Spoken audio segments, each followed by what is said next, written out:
성도 여러분 안녕하십니까? 오늘도 우리가 주님의 귀한 은혜 가운데 있는 것을 인해 감사드리고 하나님의 귀한 은혜가 임하는 시간 되기를 바랍니다. 오늘은 네 번째 주제인 오순절이라는 제목으로 함께 은혜를 나누겠습니다. 먼저 우리가 들어가기 전에 약간의 공부를 겸한 것을 짧게 한번 해보도록 하겠습니다. 여러분들이 잘 아시는 것처럼 이스라엘에는 7 절기가 있습니다. 나중에 이 절기에 대한 것만을 가지고 한번 여러분들에게 설교를 해드릴 시간을 가지고 있습니다.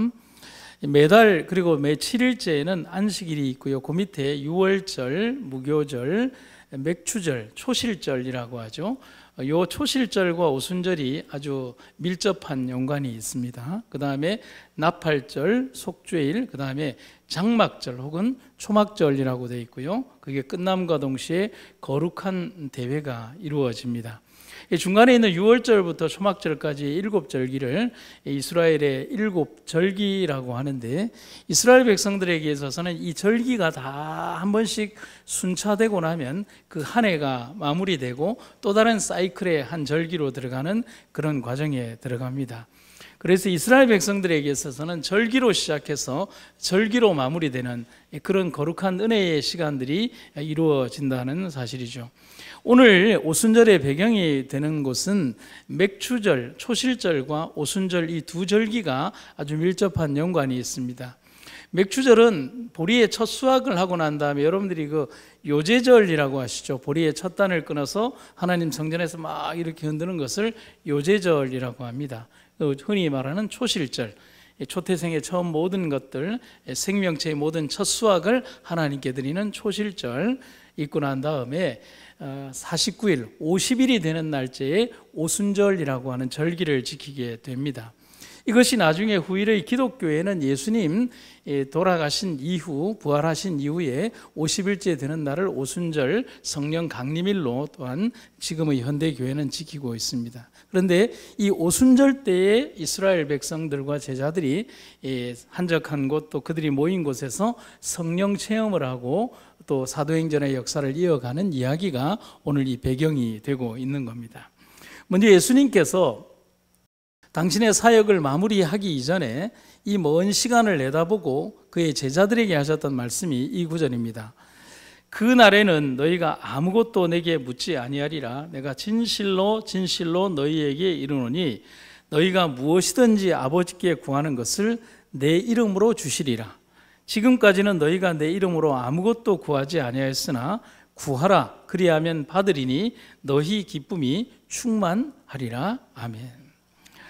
제자들은 예수님이 돌아가시고 또 부활하신 다음에 또 그들과 함께 수일을 보내시고 갈릴리에서 제자들이 보는 가운데에서 승천하신 이후에 제자들은 약속이 성취되기를 기다리면서 참된 회개로 그들의 마음을 겸비하게 하고 그들의 불신을 자복하는 시간을 가지게 되었습니다.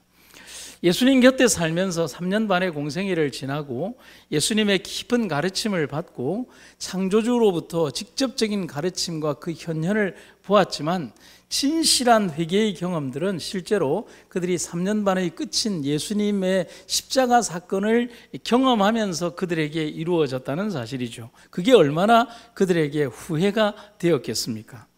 제자들은 이제야 비로소 예수님이 돌아가시기 전에 그 말씀의 의미들을 기억에 떠올리면서 가슴을 치면서 회개하거나, 그리고 이 무가치한 자기에게 주신 그 기회에 너무나 감동과 감격해하면서 주님과의 그 만남의 시간들을 떠올리고 기뻐하게 되는, 그리고 후회하면서 안타까워하는 시간들을 보내게 됩니다. 그래서 영감의 기별은 제자들의 이 모습을 아주 담담하면서도 그리고 아주 진솔하게 이렇게 표현을 하고 있습니다.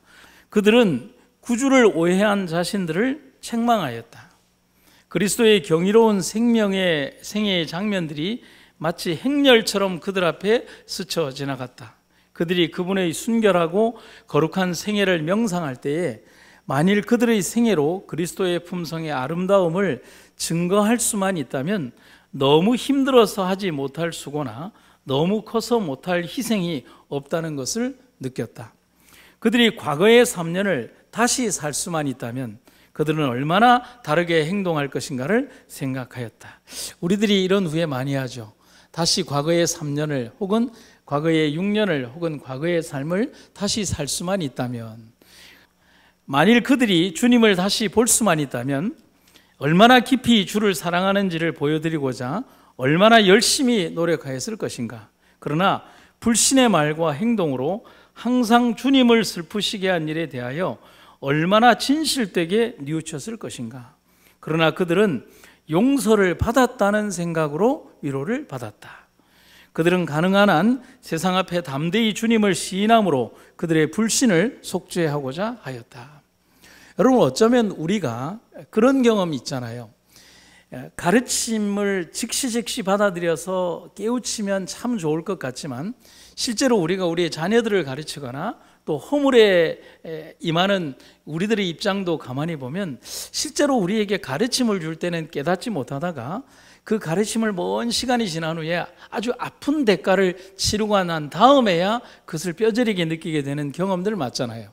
그리고 그것이 우리가 우리 인생사에서 많이 느끼는 것인데, 제자들 역시도 예수님과 이러한 이별을 하고 난 이후에 그들이 과거의 생애를 되돌이켜 볼 때, 또 주님의 마지막 장면을 돌이켜 볼 때, 그리고 그들에게 하셨던 그 모든 장면들을 되돌이켜 볼 때 얼마나 자신들이 예수님께서 하신 말씀들을 무가치하게 여겼고 믿지 않고 살았으며 그리고 허물되게 살았는가를 후회하고 있다는 사실인 것입니다. 그런데 여기에 정말 우리가 기뻐해야 하는 구절이 여기 있죠. 그들은 용서를 받았다는 생각으로 위로를 받았다.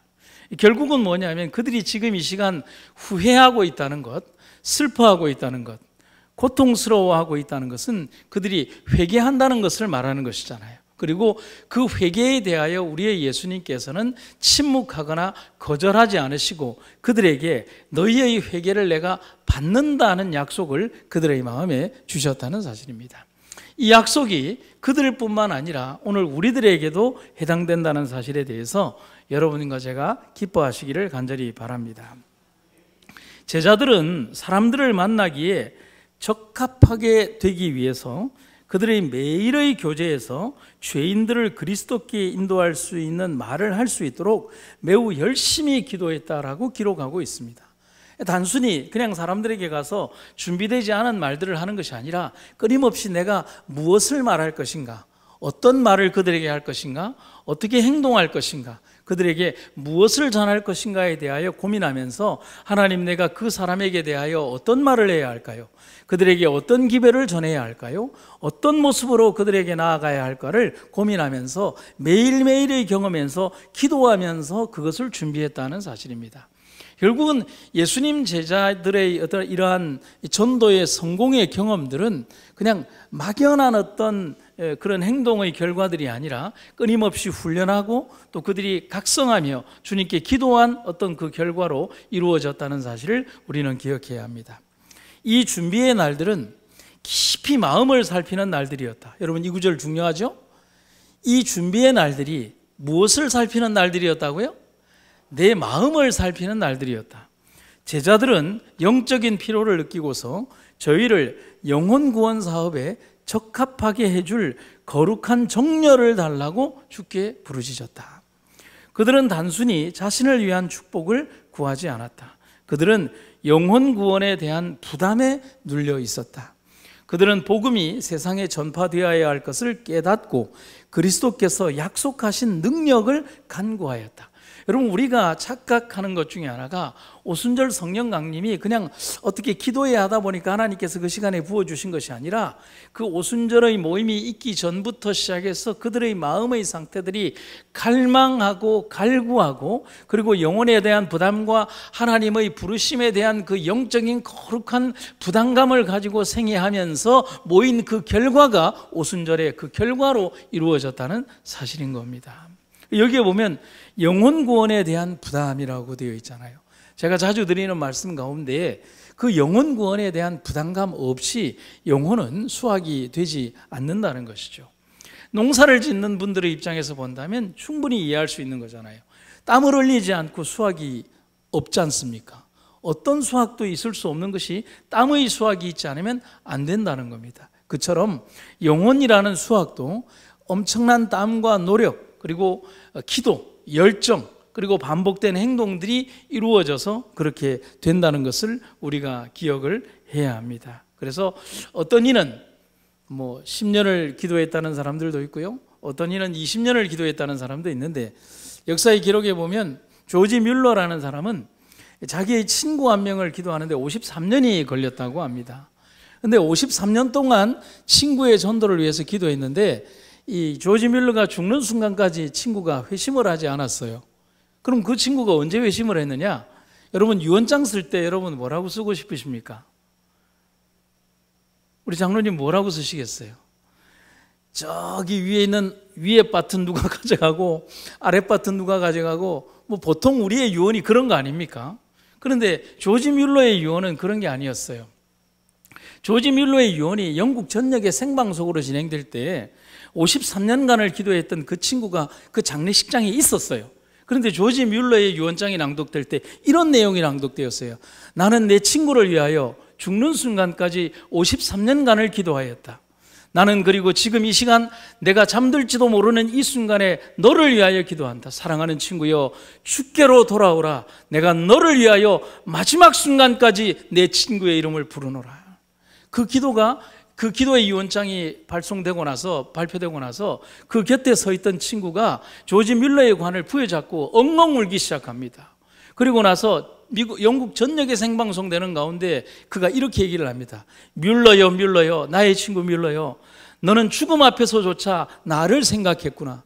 나를 위해 기도했구나. 내가 너를 위하여 몇 가지를 약속한다. 네가 믿는 하나님 내가 섬기겠다. 네가 섬기는 교회 내가 섬기겠다. 네가 돌보던 고아들을 내가 돌보겠다. 그래서 그 친구가 조지 뮬러의 신앙과 그 기도를 받아들고 평생을 죽기까지 함께했다는 그 일화가 있습니다. 사랑하는 성도 여러분, 우리들에게 그 거룩한 영적 부담감이 없다면 어떻게 우리가 이 교회를 지탱하고 유지하며 영혼들을 채우고 또 다른 영혼들을 채우기 위하여 우리가 노력을 하겠습니까? 하나님의 성령이 우리의 마음속에 그런 갈급한 심령을 주시는 것에 대하여 감사하고, 오늘도 그러한 거룩한 부담감에 눌려서 하나님이여 제가 어떻게 하오리까라고 기도하는 여러분과 제가 되기를 간절히 바랍니다. 우리가 꼭 기억해야 되는 것은 이겁니다. 예수님의 제자들을 위해서 예수님이 성령을 간구하셨다는 겁니다. 아멘입니까? 바꾸어 얘기를 하면 오늘의 우리들을 위하여 예수님께서 우리를 위하여 성령을 간구하셨다는 사실입니다.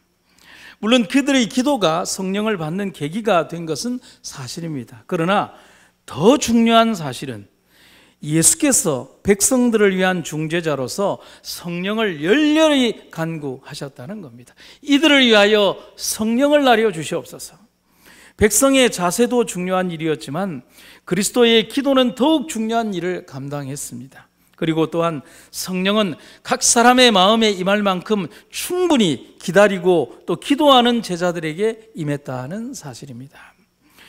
그러하나 내가 너희에게 실상을 말하노니 내가 떠나가는 것이 너희에게 유익이라. 내가 떠나가지 아니하면 보혜사가 너희에게로 오시지 아니할 것이요 가면 내가 그를 너희에게로 보내리니, 그러하나 진리의 성령이 오시면 그가 너희를 모든 진리 가운데로 인도하시리니 그가 자의로 말하지 않고 오직 듣는 것을 말하시며 장래의 일을 너희에게 알려주시리라.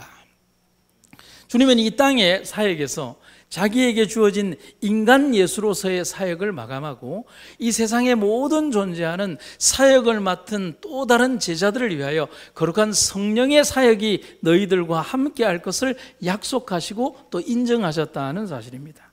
그래서 그가 승천하신 이후에 성령을 그들에게 담례로 내려주신 것은 이제 내가 하늘에서 영원한 구세주의 취임식이 끝났다는 사실에 대한 하늘의 통고라고 영감의 기별은 말하는 것처럼 이제 그 결과로 우리들에게 이제 예수님이라고 하는 육체의 형상을 입은 그분이 함께하는 것이 아니라 어디든 존재하며 어디든 함께하며 무엇이든지 하시며 어느 시간에든지 존재하는 그 성령께서 오늘 우리들을 이끌고 계시다는 그 통보를 우리들에게 하시는 것입니다.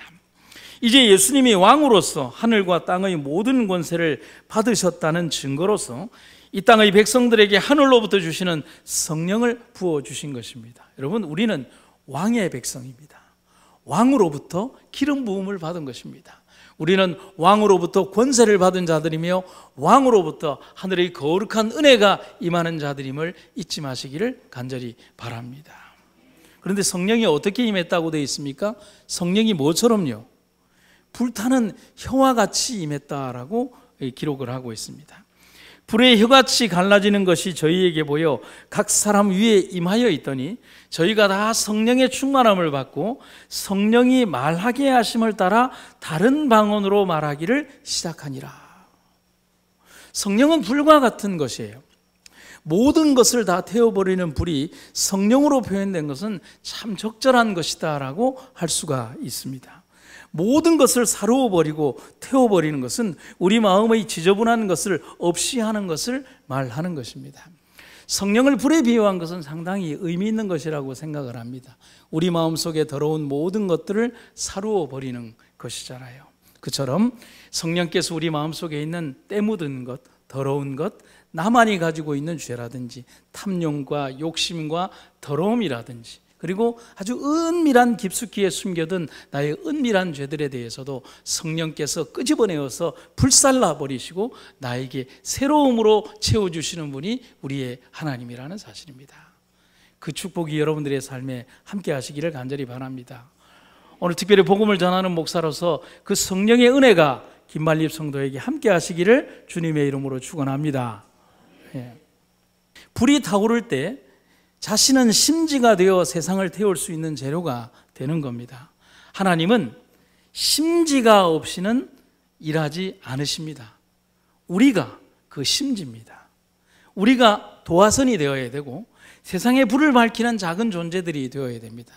내 자신이 큰 불을 일으킬 수 있는 존재는 될 수 없는 작은 불일지라도 그러나 그 작은 불들이 모여 큰 빛을 반사하는 그런 빛이 되라고 교회를 주셨고 이 안에 우리가 작은 등불로 서 있다는 사실을 기억하시기를 간절히 바랍니다.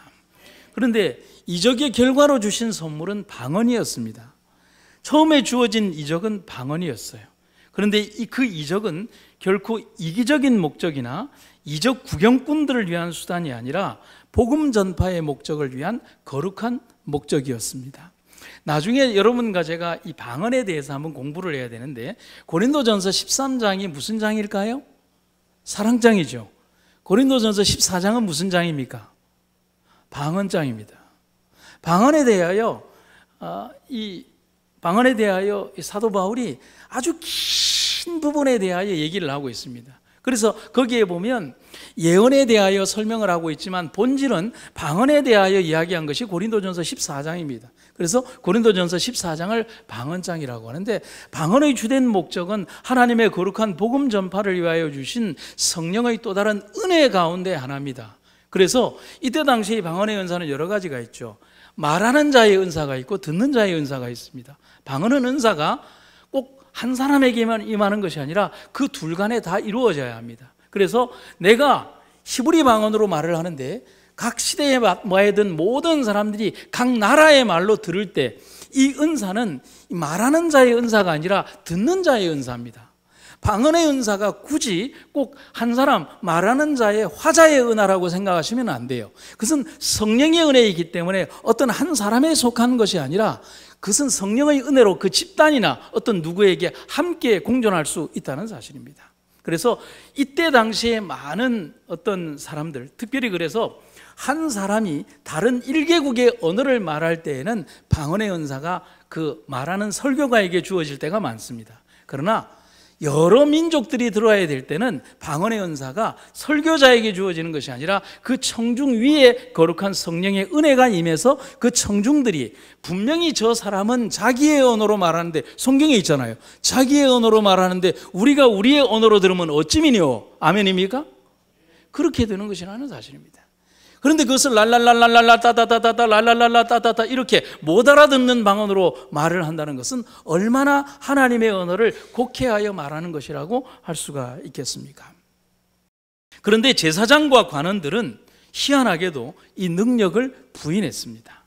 예수님을 거부했던 것처럼 아무리 제사장들과 또 그들이 부인하고 부정을 해도 그 이적은 요엘에서 요엘 선지자를 통하여 말했던 그 예언이 수세기를 지나서 그들에게 성취되었던 그 역사가 이루어지게 되었던 것입니다. 그 후에 내가 내 신을 성령을 만민에게 부어주리니 너희 자녀들이 장래일을 말할 것이며 너희 늙은이는 꿈을 꾸며 너희 젊은이는 이상을 볼 것이며 내가 또 내 신으로 남종과 여종에게 부어줄 것이다. 요엘 선지자를 통하여 말씀하신 것입니다. 여러분, 이러한 성령의 역사는 지금도 이루어지고 있습니다. 그것이 지금도 이루어지고 있으며 앞으로도 이루어질 것이며, 또한 우리에게 필요할 때 성령은 가장 필요한 장소에 필요한 목적으로 필요한 종들을 통하여 이루어지게 될 것이라는 사실입니다. 두 번째는 성령의 부으심을 통해서 제자들은 회개와 침례를 전파했다는 사실입니다. 사도행전 2장 38절부터 보면 이렇게 되어 있죠. 베드로가 가로되 너희가 회개하여 각각 예수 그리스도의 이름으로 침례를 받고 죄사함을 받으라. 그리하면 성령을 선물로 받으리니 이 약속은 너희와 너희 자녀와 모든 먼데 사람 곧 주 우리 하나님이 얼마든지 부르시는 자들에게 하신 것이라 하고, 또 여러 말로 확증하며 권하여 가로되 너희가 이 패역한 세대에서 구원을 받으라 하니 그 말을 믿는 사람들은 침례를 받으면 이날에 제자의 수가 3,000이나 더하더라. 저희가 사도의 가르침을 받아 교제하며 떡을 떼며 기도하기를 전혀 힘쓰니라. 하나님의 거룩한 성령의 선물을 통하여 많은 이들이 회개하고 침례를 받게 됩니다. 결국은 성령의 은혜가 임했을 때 그들의 마음속에 하나님의 거룩한 능력으로 그들의 마음속에 가지고 있었던 이 죄된 심정을 바라보게 되고요, 그들이 내가 구원을 받기 위하여 어떻게 해야 할 거라고 하면서 하나님을 진심으로 찾게 된다는 사실입니다. 여러분, 저는 병원에 있을 때에 이런 경험과는 또 다른 성령의 경험들을 많이 할 때가 있습니다. 그것은 뭐냐면, 제가 주로 담당했던 ICU, 이제 중증 환자 병동에 가면 생명의 화급을 다투는 환자들이 굉장히 많습니다. 여기 삼천포 서울병원이나 삼육 부산병원이나 그냥 한 일반 종합병원이기 때문에 ICU라는 병동이 아마도 여기도 마찬가지지만은 중증 환자별로 구분이 되어 있지 않고 거의 대부분의 모든 환자들이 한 병동에 다 수감이 되어 있습니다. 수용이 되어 있습니다. 그래서 굉장히 중증 환자부터, 어떤 환자는 코마, 의식이 없고 그냥 숨만 쉬는 환자, 그리고 아주 경증 환자들이 다 있습니다. 매일매일 제가 들어가서 그들에게 기도를 하는데 그들에게 그런 기도를 합니다. 듣지 못하는 환자, 그냥 잠을 계속 자는 환자들에게도 기도를 하죠. 하나님, 이 의식의 깊은 곳에서 5년째, 6년째 잠만 자는 이 아들을 위하여 저는 오늘도 기도합니다. 그러나 하나님의 거룩한 성령께서 그의 마음속에 함께 하셔서 그의 마음속 깊은 곳에서라도 울림으로라도 그의 영혼을 받으시고 인도하여 주시기를 간절히 바랍니다. 어느 날 제가 이제 기도하러 갔는데 PA 간호사라고 이제 의사의 역할을 대신하는 간호사들이 있습니다. 요즘 아주 화제가 되고 있는 간호사들이에요. 그 간호사는 무슨 역할을 하냐면, 의사는 아닌데 의사처럼 모든 일은 처치나 시술을 하는 간호사들인데 아주 고생이 많아요. 근데 이 친구가 이제 어떤 이 당뇨 환자인데 너무 당뇨가 심해서 몸이 이렇게 막 썩는 그런 환자가 있습니다. 그런데 중요 부위가 이제 골마서 썩기 시작하는 그런 환자인데, 그 환자의 어떤 그 부분을 환부를 막 이렇게 닦는데 전혀 뭐 의식이 좀 있는데, 그런데 제가 목사기는 하지만은 그런 시술을 하는 환자에게 방해가 되면 안 되기 때문에 다른 환자들을 위한 기도를 하고 기다렸다가 시간이 안 되면 다음에 와서 기도해 줍니다. 그런데 제가 그냥 지나가려고 하니까 그 PA 간호사가 저를 불러 세우는 겁니다. 목사님, 참고로 이 PA 간호사는 교인이 아니에요. 목사님, 이 환자가 지금 기도가 필요합니다. 그러는 거예요. 그래서 너무 깜짝 놀랐죠. 그래서 이 환자가 정말 이 기도가 필요합니다. 제가 매일 이 환자를 여러 번에 걸쳐서 시술을 해주고 있지만은 제가 할 수 있는 역할은 없습니다. 이 환자를 위해서 목사님 기도해 주십시오. 그래서 그 PA 간호사와 그 환자와 함께 이렇게 제가 손을 마주 잡고 이렇게 기도를 했습니다. 그러고 나서 이제 한 이틀 기도하고 난 다음에 잊어버렸죠. 왜냐하면 환자가 어떻게 되었는지 수소문하니까 일반 병실로 올라갔다 그러더라고요. 나중에 보니까 그 PA 간호사가 저를 쫓아왔어요. 지나가는데 목사님 하면 쫓아왔는데 그런 얘기를 하는 겁니다. 목사님, 그 환자의 환처가 나았습니다라고 하는 거예요. 그 중증 그 당뇨 환자의 환처가 낫기가 어렵거든요. 그런데 그 친구가 그때의 기도를 듣고 눈물을 흘리면서 자기의 마음을 회심하게 되었다는 사실인 겁니다. 그러한 사실들을 보면서 하나님의 성령이 아니면 제가 무슨 힘이 있겠어요? 하나님의 성령이 그 PA 간호사의 마음에 함께 했고요. 그리고 환자의 마음에 함께한 거 아니겠습니까? 그리고 그 환자를 위하여 현대의학으로는 거의 불가능한 그 환자의 썩어가는 그 당뇨의 그 당뇨로 썩어가는 그 부위를 하나님께서 급격하게 마르게 해주신 것, 그 모든 것들이 하나님의 성령의 능력이 아니겠습니까? 제자들의 모습도 마찬가지입니다. 제자들이 무슨 능력이 있겠습니까? 성령의 능력이 그들에게 회심의 경험을 3천이나 더하게 한 거 아니겠습니까? 우리는 그것을 잊어서는 안 됩니다. 이 광경은 매우 흥미진진하였다. 예수 안에 있는 진리를 증거하는 제자들의 말을 들으려고 각처로부터 오는 백성들을 보라. 그들은 밀려들어 성전에 운집하였다. 그곳에 있는 제사장들과 관원들은 여전히 악의로 찌푸린 얼굴을 하고 있었으며 그들의 마음은 여전히 그리스도에 대한 끊임없는 증오로 가득 차 있었고 그들의 손은 세상의 구주를 십자가에 못 박을 때 흘려진 피로 여전히 더럽혀져 있었다. 그들은 제자들이 압제와 살해의 위협으로 공포에 떨 것이라고 생각했는데 오히려 제자들이 모든 공포를 초월하고 성령으로 충만하여 나사렛 예수의 신성을 능력 있게 선포하는 것을 발견했다. 그들은 근자의 잔인한 손에 의해 굴욕과 조롱과 침을 당하고 십자가에 못 박혔던 이가 생명의 왕이시오 지금 하나님의 우편에 높임을 받으신 분이라고 담대히 선포하는 것을 들었다. 이 당대의 기성의 신자들, 종교 지도자들, 높은 종교의 높은 고위 관리들은 성령의 능력을 부인했습니다.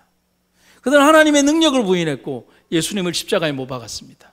그리고 복음을 전하는 제자들을 위협했습니다. 그리고 그들이 벌벌 떨면서 복음을 전하지 못할 것이라고 생각을 했습니다. 그렇게 당당했습니다. 그래서 사람들이 성전으로 몰려오는 광경을 보면서 이게 무슨 일인가라고 생각을 했습니다. 그런데 그 성전 안에서 그들이 여전히 분노의 눈길로 그들을 바라보고 있는 가운데 오히려 성령에 사로잡힌 그 성령의 능력에 사로잡힌 제자들이 담대히 성령의 능력으로 하나님의 말씀을 전하고 수많은 사람들이 회심하는 광경을 보면서 그들은 하나님의 거룩한 은혜의 능력이 그렇게 임하고 있는데도 회개하지 않았다는 사실인 것입니다. 수없이 많은 이들의 회개와 침례가 이어졌습니다. 여러분 3,000명이라고 하는 숫자가 침례를 받고 회개를 하는 것은 여러분 엄청난 숫자입니다. 여러분 우리가 실제로 그 3,000명을 여기다 데려다 놓으면 그 3,000명보다 2배나 3배나 많은 또 다른 기성의 신자들이 함께 있으니까 적어도 이 자리에 거의 7,000명, 8,000명의 사람들이 함께 하는 겁니다. 유대의 지도자들이 그리스도의 사업은 그의 죽음으로 끝났다고 생각했지만 오히려 그의 죽으심의 결과가 더더욱 엄청난 결과를 가져왔음을 그들은 보고 있는 것입니다. 제자들은 그들의 앞에 감당할 수 없는 영혼의 수확을 보면서 결코 그 공을 자신들의 것이라고 돌리지 않았습니다. 이것이 가장 달라진 점이었습니다. 저는 이 말씀을 드리고 싶습니다. 예전의 제자들 같으면 어떻게 했을까요? 이거 누구 공이라고요? 내가 한 거라고요. 내가 한 일이라고요. 내가 잘해서 그런 거라고요. 내 믿음이라고요. 그리고 내가 가장 높은 위치에 있을 때 그리고 내가 첫째 자리에 앉아 되는 일이라고 그렇게 말했을 사람들입니다. 그러나 성령에 사로잡힌 사람은 자기를 내세우지 않죠. 왜냐하면 성령이 그들을 지배했기 때문에 그들은 사라지고 누구만 남는 거예요? 예수님만 남는 겁니다. 오늘 이 교회에도 성령이 임한다면 우리의 이름은 지워지고 예수님만 남게 되는 겁니다. 그게 바로 성령의 바람이고 성령의 능력이며 성령이 함께하는 교회가 되는 겁니다. 성령 강림은 바로 그런 마음에 내린다는 사실을 여러분과 제가 기억하시기를 간절히 바랍니다. 가장 단순한 진리, 나보다 남을 낮게 여기고 참된 겸손과 봉사의 도를 실천하는 그런 사람에게 성령은 나리는 것입니다. 제자들이 어느 날 갑자기 기도회 한 번 했더니만 하늘에서 성령이 내리면서 그들이 성령 받고 그냥 나가서 복음을 전파하는 것이 아니라 오순절 성령 강림이 있기까지 그들은 마음을 조아리고 기도하며 그들의 마음 자세들을 고치며 하나님 앞에 기도하며 그들에게 잘못이 있었던가, 그들이 얼마나 잘못된 삶을 살았던가에 대하여 눈물겨운 회개와 안타까운 회개와 주님께 대한 간절한 기도를 드리며 그들이 그 시간을 맞이했기 때문에 그렇다는 것입니다. 그런 사람의 가슴에는 지금도 성령이 나리고 있을 것입니다. 그를 통한 수없이 많은 이들이 감동받고 있기 때문입니다. 그것이 그 증거가 됩니다. 우리도 성령의 시대에 살아야 합니다. 나의 힘이 아닌 그분의 힘이 절실히 필요로 됩니다. 여러분, 그런 생각 들지 않으십니까? 한번 돌아보시죠. 우리들의 지금 평균 나이가 몇 살쯤 되어 보일까요? 그냥 우리들이 육신적인 우리의 모습으로 본다면 우리에게 어떤 미래가 보입니까? 참 암담하지 않습니까? 그러나 우리는 그것을 보는 게 아니죠. 우리에게 주실 성령의 은혜를 통하여, 우리를 통하여 주님께서 우리의 삶을 통하여 어떤 인생의 곡을 연주할 것인가를 주님께 기대하는 우리가 되어야 할 것입니다. 하나님은 우리를 통하여 일하실 것입니다. 초대교회의 그 경험에서 우리는 결코 시들지 않고 늙지 않는 믿음으로 그분을 붙들고 또한 이 마지막 시대를 살아가는 여러분과 제가 되기를 간절히 바랍니다. 오늘 거룩한 주님의 은혜가 함께하는 귀한 시간이길 간절히 주님의 이름으로 축원합니다. 사랑의 아버지 하나님, 우리의 부족함과 연약함에도 불구하고 우리를 선택하시고 우리를 주님 사업의 마지막 주자로 우리를 이끌어 주신 주님 은혜를 감사드립니다. 오늘 우리의 삶이 많이 부족하고 연약하지만 그러나 오순절 때의 그 경험처럼 우리를 통하여 이 사업을 마무리하도록 우리를 쓰시고 또 사용하여 주시옵소서. 거룩한 성령의 경험을 통하여 나는 사라지고 하나님만이 남는 귀한 경험의 백성들이 되게 하여 주시옵소서. 방련한 시기를 주님의 귀한 은혜와 돌보심이 온 성도들 함께 이 자리에 모여 하나님을 찬양하는 귀한 경험의 시간들 되기를 간절히 구하며 하나님께 감사드리옵나이다. 예수님 이름으로 기도드립니다.